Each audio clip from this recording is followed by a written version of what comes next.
natin ay laging pantay. Naroon yung daanan po natin na meron pong mga bako-bako. Ano pong ibig sabihin po yun? Naroon yung pong mga trials and sufferings. Pero purihin po ang Panginoon sapagkat naroon lagi yung pong kanya pong laging paggabay. Naroon lagi yung pong kanyang pagsama sa atin at ang kanyang proteksyon. Alam naman natin yun ang kanyang pangako. Ang sabi niya, I am with you till the end of, ano po ba yun? Hanggang sa dulo ng, sabi nga po, hanggang sa, ano po ba yun? Nakatuloy ko nun. Until the end of the age, ang sabi po niya.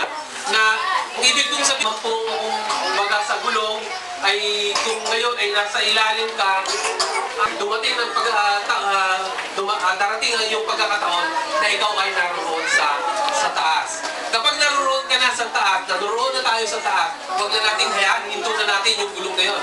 So, umigot, doon na tayo sa taas. Amen po ba? Palakpakan nga po natin ang ating po pagkakabibig.